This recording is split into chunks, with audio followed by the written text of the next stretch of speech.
light within my heart, light within my thoughts, light within my words. May one and all and everything, blessed and loved, ever be. Welcome to the 500th episode, being recorded at the United Center in Idaho Springs, Colorado.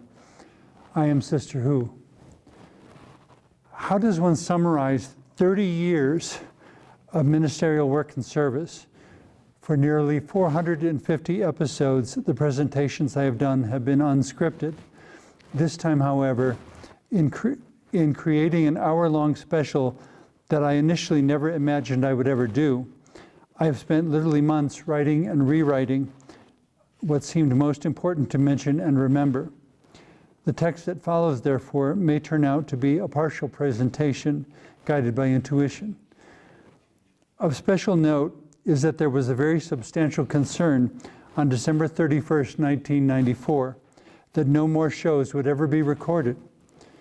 Episode 53 recorded that and the previous day, subtitled The Final Episode, was an unprecedented hour-long interview with myself in and out of ritual garb.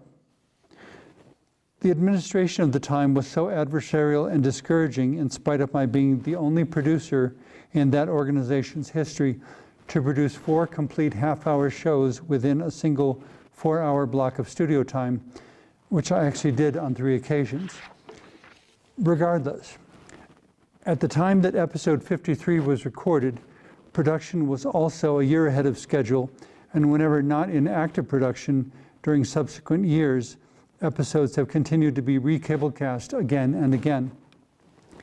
Nonetheless, active production resumed in November of 1997 in Billings, Montana, under an administration positively thrilled to have someone with imagination and vision using their somewhat limited facilities, which is when recording without a script became the norm.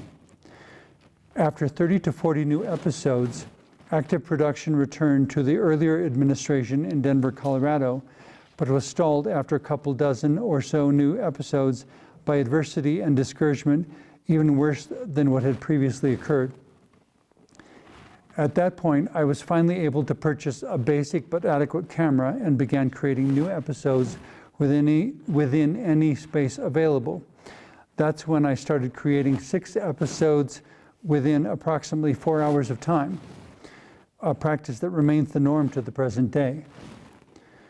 Yet this is not a monetary venture, but rather a labor of love and service. I sometimes joke that mine is a no-budget production, such that everything must be done as inexpensively as possible. Nonetheless, I want to do all the good that I can for as long as I'm able, because at some point my life will end and I will be gone, leaving no more opportunities for me to create additional episodes. I can only hope that I will have done enough to make a positive difference, that others will dedicate themselves to similar work. Yet I do not do this ministerial work to draw attention to myself. In truth, I am often besieged by doubts. That is why I began printing and framing positive responses from viewers to remind myself of why I persist in what I do. These are only a portion of the responses I have received, but I pass them in my stairwell several times each day, reminding me of why I persist. I do not display them here in any expression of pride, but rather so that those people may be present with me during this recording through the presence of their words, as if there were as many as 70 other people standing with me on this stage, encouraging me to keep going, especially during those times when I feel inadequate. I was never designed nor equipped to fit in nor in any way to be normal. Being born both gay and autistic within a conservative Midwestern agrarian environment was an incredibly bad combination, which perhaps explains why I have been estranged from all biological relations for more than 30 years. The best explanation I read shortly after being diagnosed with autism is that it is as if the brain has been wired backwards so that details are perceived before generalities and everything is hyper-focused. often creating an overwhelming influx of perception for the brain to process. Metaphorically, it's analogous to looking at a jigsaw puzzle, and instead of seeing a picture composed of many pieces, one perceives hundreds or thousands of pieces competing for attention. In response to an occasion that I was challenged to describe myself in relation to people who had completely rejected and devalued me, a lyrical response composed within the days that followed seeks to raise the basic forms of such relationships to a new and genuinely empowering level. As with other songs of particular inspiration, the words remain unchanged since original composition, suggesting that my life may be more defined by what is beyond my understanding than by what is within it. I rise in the morning and see the new day, stumbling along an uncertain way, wanting to find in each moment I see that which is real and the one who is me. My father is wisdom, my mother is love, within and without, below and above, the earth and the sky, the hawk and the dove. My father is wisdom, my mother is love. I run through the fields in the warm noontime sun, a race to my finish already begun, pretending my arms are wings that can soar to still higher places where I can learn more. My father is wisdom, my mother is love, within and without, below and above, the earth and the sky, the hawk and the dove. My father is wisdom, my mother is love.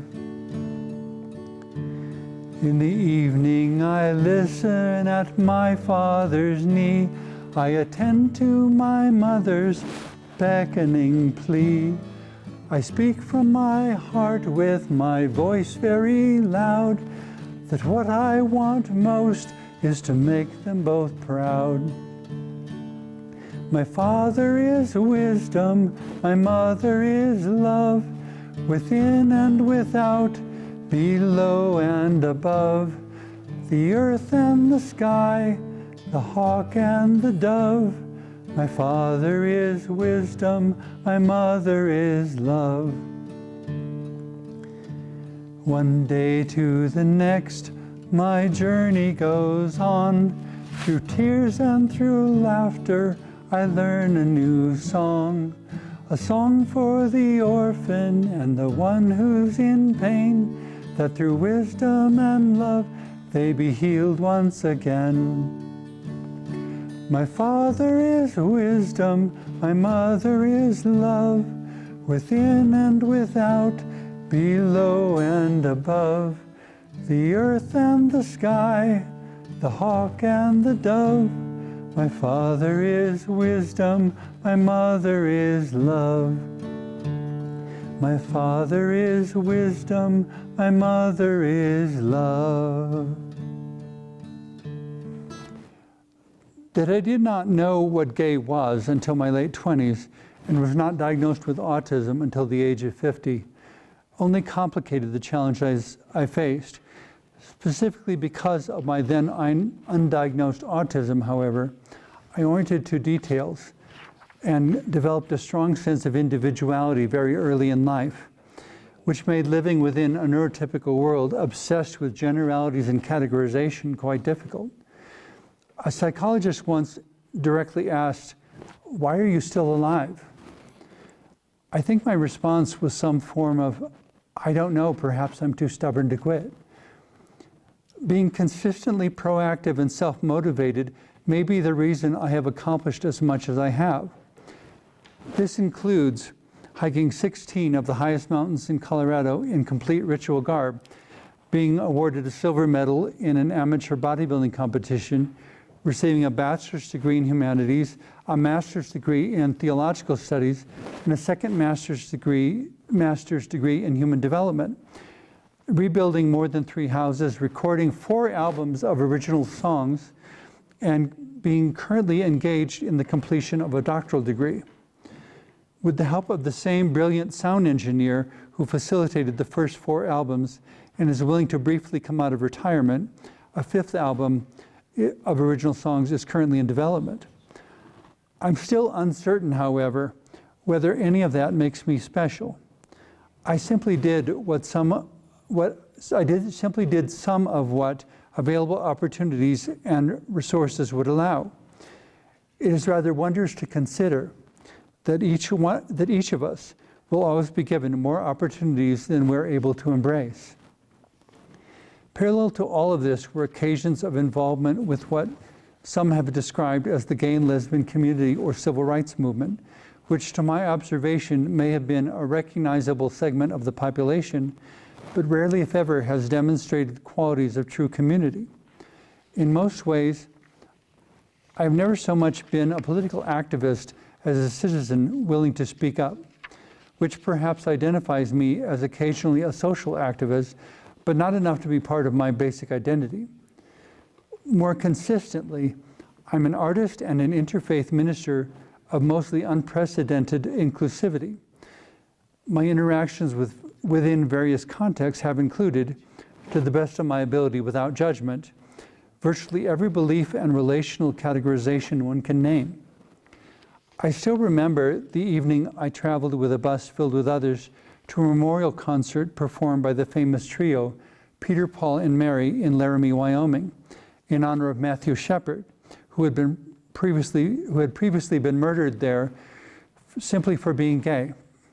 Matthew's parents appeared with them on stage at the conclusion of the concert, at which time members of the audience were invited to meet and speak with the performers at a table set up backstage. When I attempted to approach, however, an obviously terrified police officer denied me entrance. I was baffled, considering the concert we had just witnessed, that not a single one of the other gays, lesbians, or audience members present in any way objected or intervened. Perhaps my presence was a mirror to allow them to see themselves, specifically in regard to what they truly believed. I often insist that if one doesn't believe it enough to do it, one doesn't really believe it at all. My first participation within an annual gay pride parade, while dressed in ritual garb, occurred in 1991, at which time, in commemoration of the Stonewall riots of 1969 in New York City, the general practice was to simply show up and walk the route while demonstrating one's openness and honesty about being whomever and whatever one found oneself to be. Over time, participation gravitated toward corporate sponsorship, and individual participation began to diminish. I occasionally walked with individuals who would have otherwise walked alone, but gradually developed a practice of arriving at the staging location alone and first walking toward the end of the lineup, greeting and encouraging individuals whom I had not seen since the previous year's event. When I arrived at the last participant in the lineup, I would then turn and move toward the front, again greeting and encouraging everyone I could along the way. Since I tended to walk more quickly, I would pass each group and ultimately arrive at the state capitol building fairly close to the very beginning of the parade. One particular year, I attempted to pass a Pentecostal church group just as it left the park where a lineup for the parade had occurred. Unfortunately, a significant portion of the membership was not only present, but also dancing to their very upbeat music in a way that formed a virtual wall across the street. I decided I would dance along with them until the next intersection, then duck around the end of the human wall and move further ahead.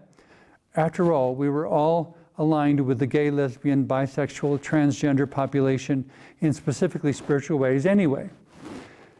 After about only 20 feet of forward movement, however, the music abruptly stopped.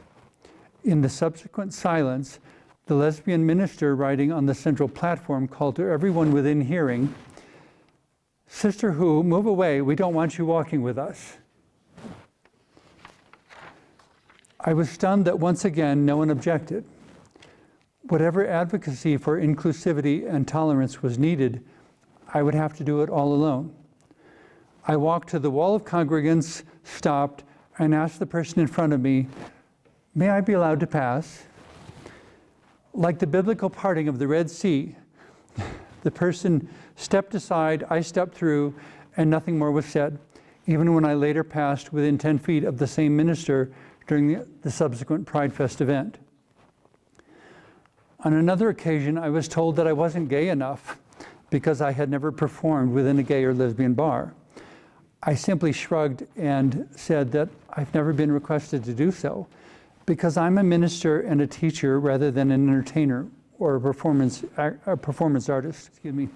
Several years later, again complaining to the organizers of how economically exclusive annual events oriented to gay and lesbian pride had become, I was informed by an email, which is now part of the archive of Sister Who within the Denver Public Library Western History Department, that Sister Who was no longer welcome at these events.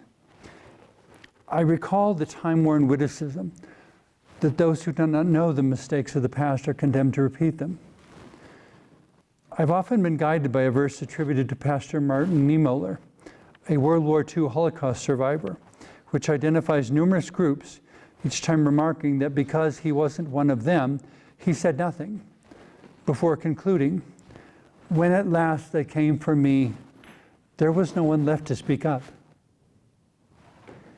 For this reason, I had earlier made a point of participating within the 1993 March on Washington, D.C. for LGBT civil rights, but both from this as well as from participation in several incidences of the Gay Games and the World Out Games, I retain a belief that there are as many ways to be gay, lesbian, bisexual, transgender, or straight as there are people associated with such categorizations. It was with these values in mind that I participated in numerous Martin Luther King parades and also traveled to Washington, D.C. at my own expense in 2003 to participate within an anti-war demonstration that included a large number of Muslims. I may have been the least expected person there. In an attempt to give a voice of empathy to a friend experiencing specifically a transgender transition, who later tragically committed suicide, I composed a song reflecting that perspective and gave her the experience of being the first person to perform the song publicly. Specifically because that concert was recorded, she was therefore able to sing at her own memorial service, facilitated by myself. Dedicated to Lillian Grace Marlowe, I would like to share that with you now. For so very long I remember my reflection wasn't me, but a different form and a different norm, something I was supposed to be. I remember touching others with hands that weren't my own. I remember being something that's no longer so unknown. Now my soul knows its face, and my heart finally knows its place. There's still a chance that my feet will dance, and my voice will sing out my true name. The music of my heart and hands, a holy mystery forever stands. For love unknown within has grown to become the gift of me. I remember being hungry for love without demands. I remember being lonely in a world of shifting sands. I remember to the moment when the sun began to rise. I remember the revelation and tears of joy within my eyes. Now my soul knows its face, and my heart finally knows its place. There's still a chance that my feet will dance and my voice will sing out my true name. The music of my heart and hands, a holy mystery forever stands. For love unknown within has grown to become the gift of me. Do you share with me the memory of life that wants to start? Would you share the great discovery of courage of the heart? Would you make the great commitment to be who you really are? Can we finally stand together and fill the night with stars? My soul knows its phase, and my heart finally knows its place. There's still a chance that my feet will dance and my voice will sing out my true name. The music of my heart and hands, a holy mystery forever stands. For love unknown within has grown to become the gift of me. For love unknown within has grown to become the gift of me.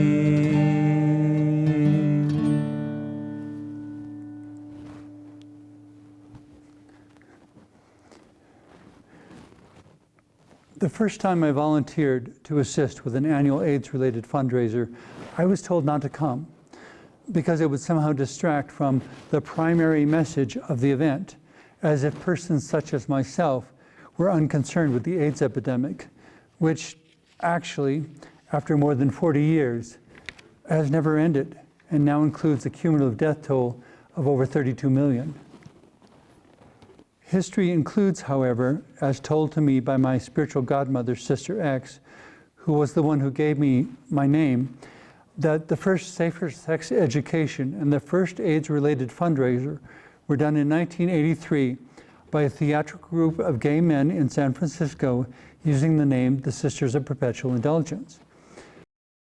The former was a pamphlet entitled Play Fair, and the latter was a dog show for the San Francisco Kaposi Sarcoma Foundation, which was performed on Castro Street and ultimately, but unintentionally, facilitated by none other than the actress Shirley MacLaine. Regardless, I was also told that during the early 1990s to never appear at a large metropolitan monthly meeting of parents and friends of lesbians and gays, but was later invited to be the monthly speaker at the meeting of a chapter in a smaller town, after which the organizers were so impressed that they said they would find opportunities for me to speak at other chapters. Apparently they were unsuccessful. The challenge in any case is not to love someone in spite of a particular quality, but rather to love unconditionally and allow each person to make whatever choices are most honest and compelling. The question has been posed of whether I'd want to become the norm for gay or lesbian youth in the process of embracing their individual identities. But I usually laugh and respond, do you actually know someone who is interested in doing 3 hours of face paint before each public appearance? If there are such persons, I've never met them. But it's not a matter of being like me, but rather more authentically and honestly being free to be oneself in positive relationship to everyone else around. Interesting to note is that the small Toyota pickup truck used to transport set pieces to and from the studio for the first 55 shows not only is still running, but came into my possession within the last 2 years, and is the means by which all set pieces for this production have once again been transported. The primary relationship that largely defined my home life during the early years of this ministry, however, ended quite a number of years ago. In retrospect, I find myself wondering if he ever truly accepted himself as a gay man, or if he was another individual so besieged by the mental illness of narcissism that he was unable to have an honest, loving relationship with anyone. Even at the time, he was always concerned with maintaining a closet around who he truly was, and in recent years has gone out of his way to deny that he ever identified as a gay man, as if he is ashamed of the 9 years I invested in building my life around his. I attempted to show him more open and inclusive possibilities, but his personal choices veered in the opposite direction. What transcended that transition out of a primary relationship, curiously, was the enduring activity of this ministry. Without exception, every time I secretly considered a termination of ministerial activity, someone approached me within 48 hours to inform me of a profound difference I had made and to beg me to never quit. I finally spent 3 weeks in prayer during the autumn of 1998 asking why it was so important for this ministerial work to continue. The answer that at last came through was a long-term goal of the creation and operation of a genuinely interfaith spiritual retreat and conference center for individuals and small groups of any belief system or none, to nurture spiritual, quote, to nurture spiritual growth without dogma or discrimination. The word God is defined far more broadly than most ever recognize, and by definition, the reality to which this word refers is beyond complete human comprehension and wrapped in mystery. Whatever the truth of that word actually is, I'm fairly certain it's not what any church or religion has ever said. Even atheists need some sort of conception by which they can refrain from any fear of death and live their lives in an unrestricted and creative way, remaining open to discovery rather than being merely a reaction to any part of a surrounding environment. The metaphor I often use for myself is that I am a glass of water contemplating the ocean. Regardless, only time will tell when and where this precedent-setting place will finally manifest. Tentatively entitled God's Space Sanctuary, the focus is upon creating space and growth within one's life for whatever equates to the divine. On a related note, one particular evening, a friend who experienced a particular artistic calling requested the composition of a song expressing how difficult it can be to wait for such creativity to find a place within the confused and broken world within which we live. Just over 12 hours later, meditating upon the mysterious spirituality that often seems present within genuinely creative works, I wrote another song which remains unchanged ever since its original composition. I hope that it may help creative individuals to have faith in their inspirations, even when doing so remains difficult. And I dedicate this performance to Sharon for creating opportunity for these words.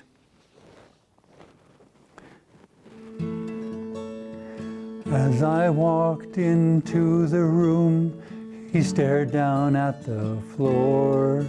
Never been creative, he said to me, but I long for something more.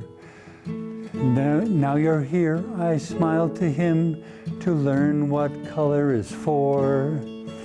Let's paint the image your soul knows through imagination's door. I placed the brush within his hands, calloused and untrained, and guided him to trust its touch, which can never be explained. A light began to shine at last from his deep and darkened eyes.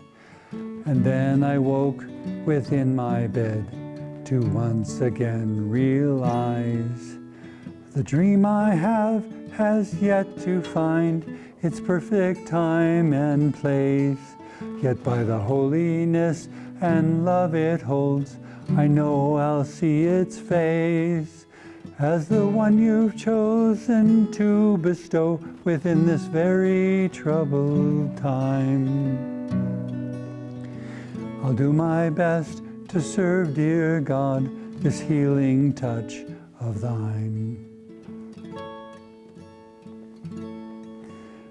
The towers round the worship space and the open frame above, people gather within to learn to pray in peace and love, each as different as can be in what they call divine, yet each one needing something more to at last step across the line. I take their hands and smile again as our steps begin to dance.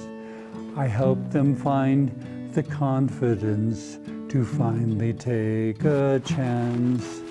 I shine my light through each word I speak, through each insight I convey, then wake again within my bed and wistfully say, the dream I have has yet to find its perfect time and place, yet by the holiness and love it holds, I know I'll see its face as the one you've chosen to bestow within this very troubled time. I'll do my best to serve, dear God, this healing touch of thine. A world of doubt, a world of fear, a world of broken glass, a world of wounded, weary ones wanting love nearby to pass. Where would a dreamer be needed more than where dreams cannot be found?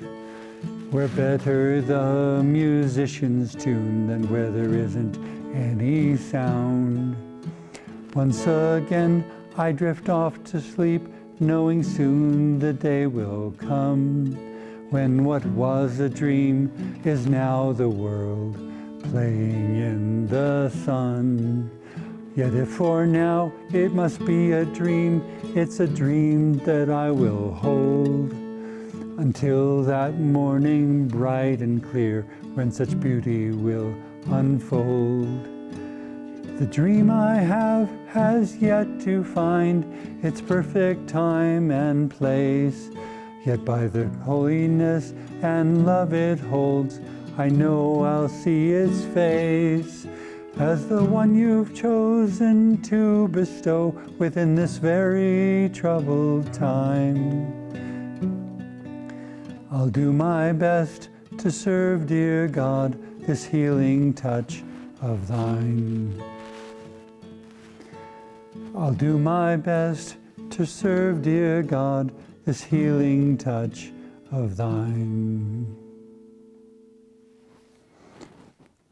It was once suggested that I participate in festivals of various kinds, but creating an appropriate context for myself required a number of years of development, because simply standing behind a folding table would only draw attention to how very anomalous I am.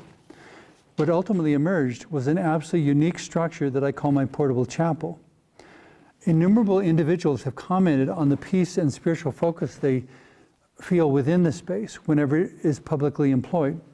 It has also been the site of innumerable moments of profound spiritual counseling and prayer, which I did my best to serve as well as possible. Of some note is that being Sister Who is specifically the reason I began and eventually completed a master's degree in theological studies.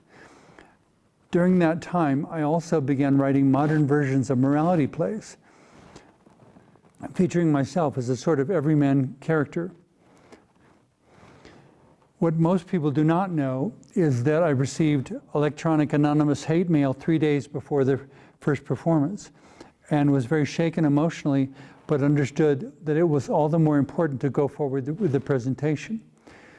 That particular graduate level institution was so impressed with that first play that a professor included quotes during class the next day. Numerous people openly discussed the content for 2 weeks, and I was given an award for demonstrating interest and ability in innovative worship at the end of the year. To my surprise, within my doctoral program, now nearing completion, upon hearing of various experiences, my faculty mentor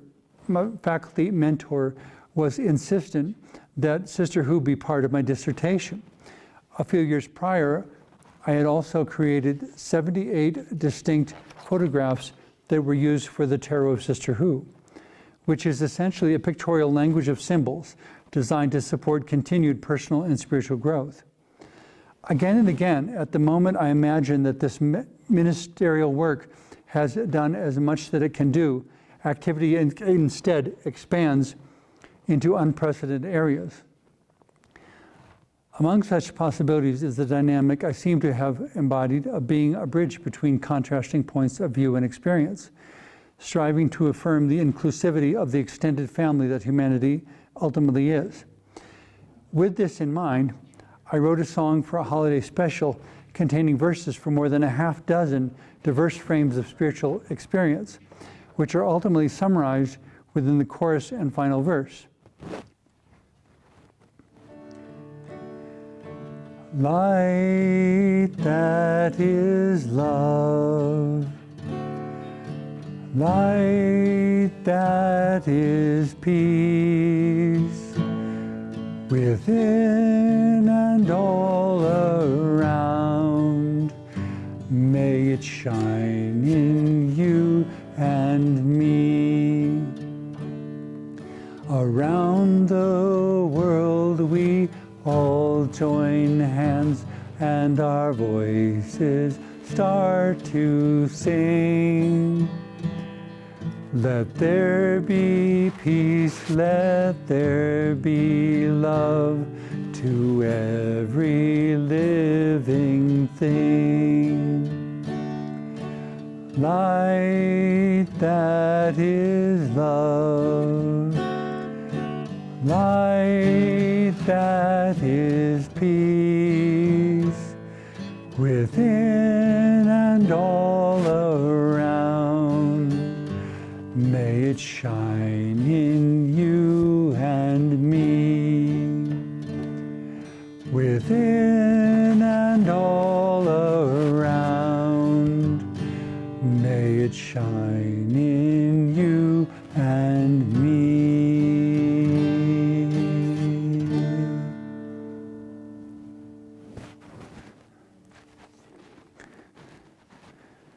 An additional area of activity since 2005 is that I create an inspirational calendar each year featuring photos and quotes of Sister who is an example of the archetypal sacred clown. The idea is to provide a caption and a photo that one can ponder for an entire month and still find inspiration and insight from the first day until the last. Consequently, there have been dozens upon dozens of photo shoots within diverse locations until the resulting photos now number 238. On one such occasion, in Confluence Park in Denver, Colorado, an intelligent black girl of approximately 11 years in age stood nearby and made the comment, "Ooh, scary," although she did not appear particularly frightened in any way. "Which part seems most scary?" I asked. "The purple on your face," she responded, whereafter I spent about 3 minutes reciting every symbolism that came to mind of the color purple and the specific placement of that face paint. She was silent, apparently thinking carefully about everything I just said. "So, are you still afraid?" I asked. Her eyes became real wide, very wide, and with obvious surprise, she responded, "No, I'm not." "See," I continued, "when you feel afraid, it means you're supposed to ask a question, that you need more information in order to understand what you are perceiving." I have no doubt that she grew up to become a most exceptional young woman. I will not attempt, however, to tell the whole of my life story within this relatively small format, even though there is so much more that could be said. The goal is to reflect upon those elements that have most described or influenced the accomplishment of today's recording, in spite of an enormous amount of adversity encountered along the way. The historical reality is that I am here and this is happening. So in words from my second morality play, what sort of person will you show yourself to be? Of particular note are the amazing crew members with whom I have been blessed to work throughout the last 28 years of production. One was a man who was involved more than anyone else within the first 55 recordings, to whom the first episode recorded in Montana was dedicated. since a heart attack claimed his life only a few months earlier. Another was present for literally hundreds of subsequent recordings within my home. Others have included Ukrainian immigrants, grandmothers, people with disabilities, and every other imaginable description.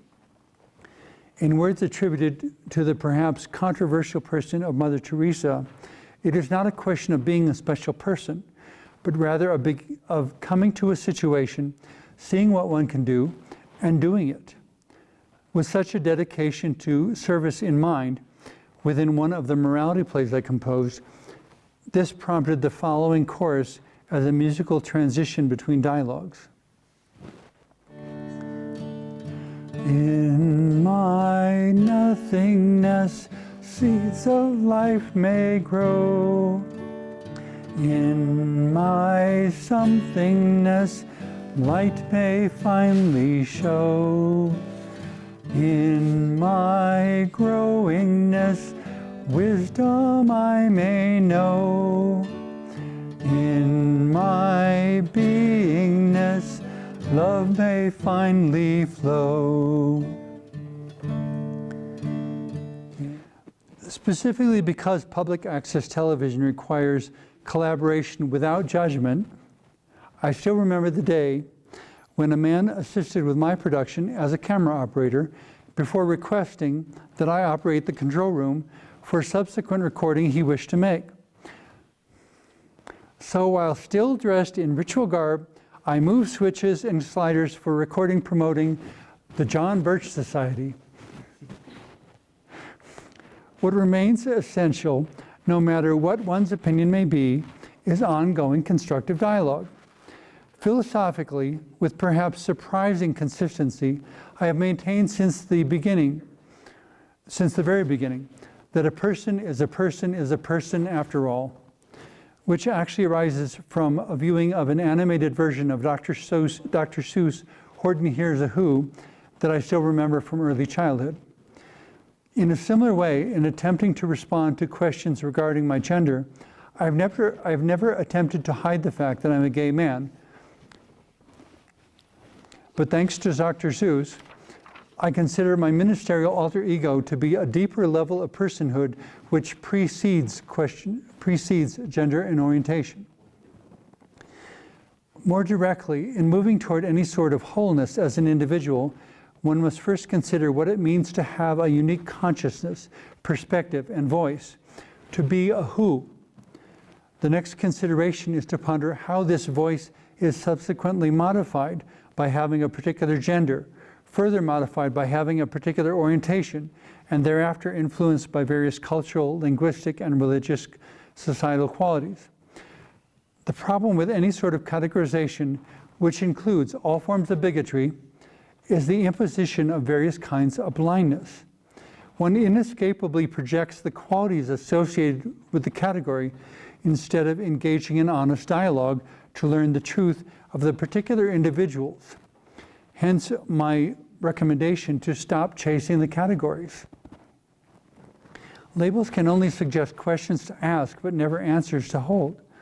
It is imperative that one instead pursue whatever is individually appropriate to one's personal and spiritual growth, specifically because of the ways these are essential to the ongoing renewal which sustains life. Far too much time is required to be comprehensive about myself, but a reminder should be mentioned that every detail of my ritual garb and face paint has one or more possible metaphoric or symbolic interpretations.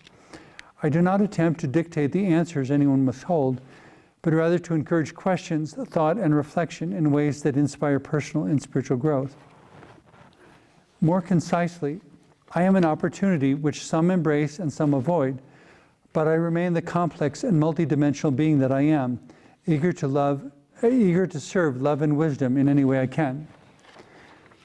A standing invitation remains to nearly anyone and everyone willing to have a generally timeless, respectful, and thought-provoking discussion to be a guest within future episodes, understanding that there should never be a final word to any discussion. Learning and growth, by their very nature, need to remain ongoing. No perspective or voice should ever be silenced, but it is equally important that none ever be interpreted as a dogmatic recommendation. The definition of dogmatism: any claim that there is only one right answer, and it's the one I'm about to tell you. In truth, every dialogue needs to be an ongoing dialogue. Blaming is simply one of the ways to avoid doing that. Remembering conversely that symbiotic relationships are fundamental and that love is always essential. This is expressed within a simple musical transition with another of my morality plays. Hands holding hands can hold the world. Hearts holding hearts can live anew. My hand to yours and your heart to mine can make every dream come true. Hands holding hands can hold the world. Hearts holding hearts can live anew. My hand to yours and your heart to mine can make every dream come true. Hands holding hands can hold the world. Hearts holding hearts can live anew. My hand to yours and your heart to mine can make every dream come true.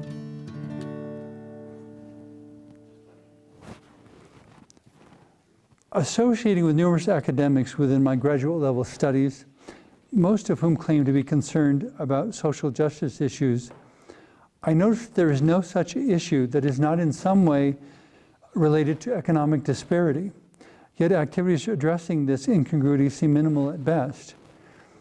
This doesn't mean that the task is hopeless, but rather that opposing economic disparity is a challenge that is ongoing, present, and applicable to every citizen.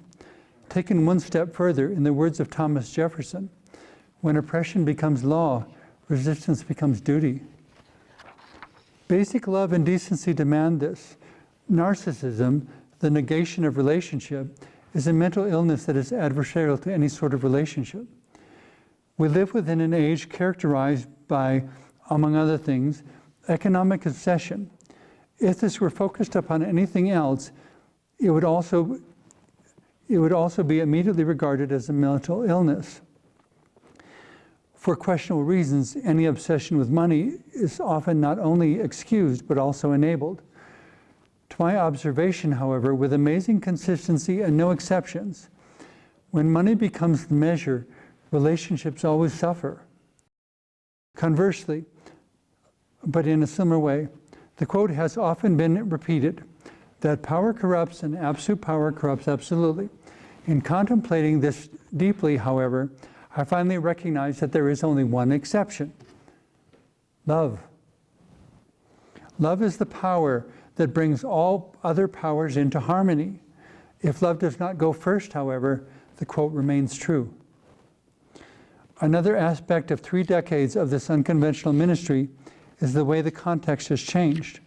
The first ever appearance in ritual garb occurred on June 2nd, 1991 in Paris, France. But when I envisioned returning to the site of original manifestation 20 years later in 2011, I was unable to find sufficient French collaboration to accomplish this. Apparently that wasn't meant to be, but on a similar note, sufficient collaboration to celebrate the occasion was also conspicuously absent within the US. An accusation could be made that I haven't created as much of a positive impact as I hoped, but responses from literally around the world suggest otherwise.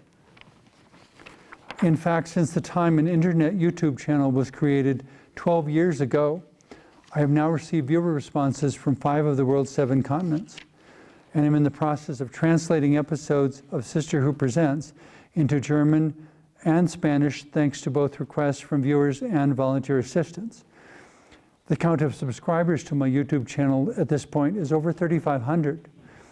I even still remember the day I hiked to the summit of Quandary Peak, somewhere above 14,000 feet in elevation in central Colorado, and met a woman coming down the trail who asked, "Aren't you the one I've seen on television?" I smiled and responded, "Why, yes, however did you find me?" On another occasion, while doing a photo shoot for my inspirational calendar, specifically for a photo to be taken at a major ski resort, I was crossing a plaza area to tell the public relations representative that I had arrived. The only other person who happened to be in the plaza at that moment suddenly exclaimed, "Oh my God, it's you." I hadn't heard her words, but I was distracted and turned in her direction, at which point she simply asked, "Can I have a hug?" "Of course, no problem." For perhaps a couple of decades at this point, it has been noted that one never knows where Sister Who will next appear, although the list thus far includes Montreal, Sydney, Paris, Amsterdam, Oklahoma City, San Francisco, Seattle, Billings, New York City, Washington, D.C., Denver, and of course, innumerable wilderness locations. In fact, I was even included within the gay pride sequence within the movie Jeffrey, which also featured a large number of major Hollywood stars. The point, however, is not any acclaim that has occurred, but rather remaining focused upon serving every encounter that arises.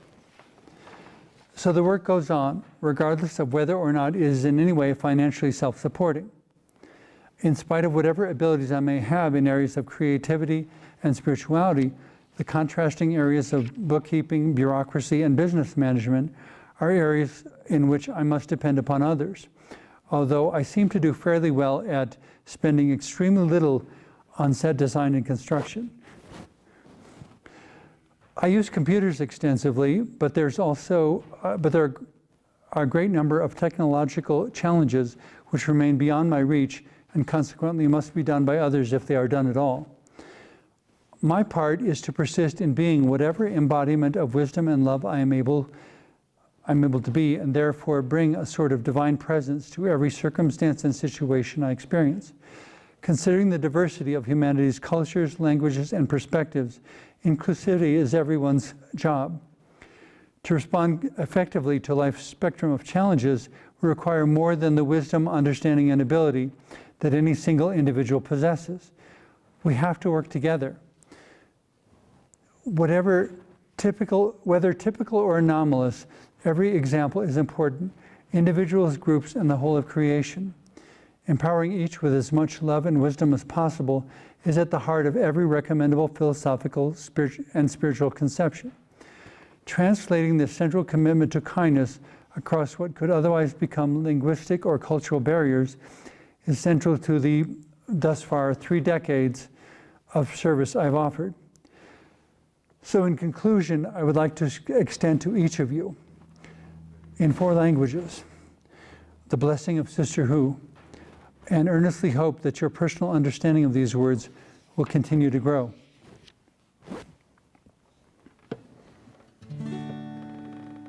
May one and all and everything blessed and loved ever be. May one and all and everything blessed and loved ever be. Möge jeder Einzelne und jeder Mann und alles geliebt und gesegnet immer sein. Möge jeder Einzelne und jeder Mann und alles geliebt und gesegnet immer sein. Que les autres et tout partout soient aimés et très bien bénis. Que les autres et tout partout Sois aimé et très bien béni. Uno, todos y todo, amados y benditos por siempre. Uno, todos y todo, amados y benditos por siempre. May one and all and everything, blessed and loved ever be. May one and all and everything, blessed and loved ever be. Blessed and loved ever be.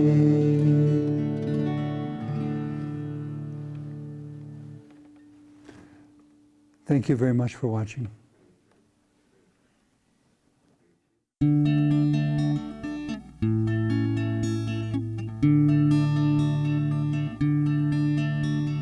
Hands holding hands can hold the world. Hearts holding hearts can live anew. My hand to yours and your heart to mine can make every dream come true. Hands holding hands can hold the world. Hearts holding hearts can live anew. My hand to yours and your heart to mine can make every dream come true. Hands holding hands can hold the world. Hearts holding hearts can live anew. My hand to yours